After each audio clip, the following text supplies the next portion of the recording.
Palit battery na naman tayo para lumakas naman itong battery ng customer ko para sa drill niya mga master. Mahina na daw kasi at hindi na nagcha-charge dahil sa luma na.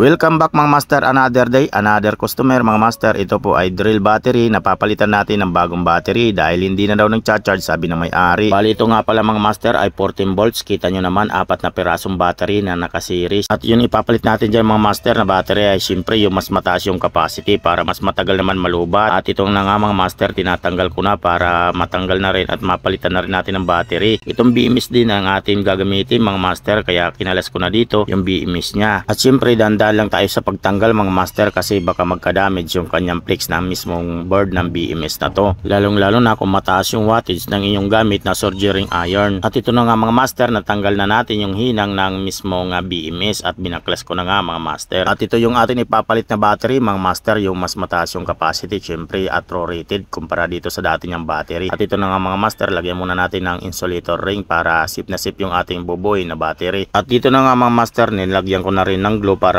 magdikit yung mga battery na ito mga master. Hindi na natin kailangan ng holder kasi kung ano ang forma ng kanyang dating battery yun din ang ating gagawin para magkasya ulit siya sa kanyang casing. At syempre mga master, kailangan natin ng nickel strip para mapag-series natin yung 4 na pirasong battery na to at gagamitan natin ng spot weld para madali lang siyang buuhin. At dito na nga mga master, inuna ko yung kanyang negative at positive. Pagkatapos mga master, dito naman tayo magsi-series. Para sa mga nagtatanong, yung gamit kong spot weld mga master, nandyan sa comment section sa taas yung kanyang link or sa baba ng video na to. At so yung mga master, natapos na natin yung spot at syempre napakaganda ng pagka-spot at isunod kagad natin itong kabila mga master. Dito naman tayo magsi-series. Madali lang naman ito i-series mga master dahil positive negative lang naman dahil 4 na pirasong battery lang naman ito mga master. At ito na nga yung panlast na series natin mga master at pagkatapos nilagyan natin ng paper tape para sip na sip si BMS at nilagay na rin natin si BMS at pagkatapos mga master, ihinang na natin itong BMS sa bawat linya niya mga master. Magsimula lang po tayo sa B negative,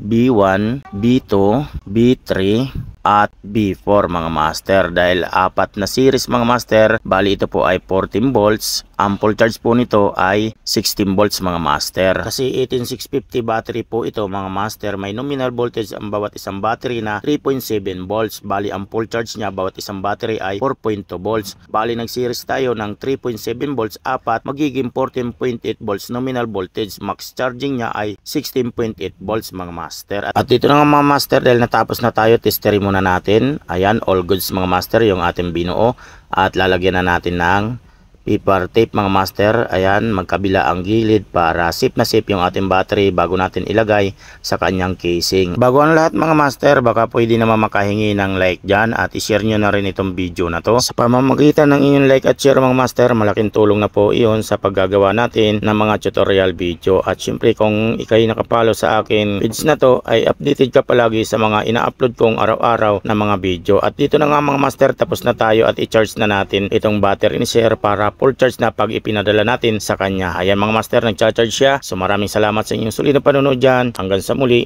mga ka-DIY.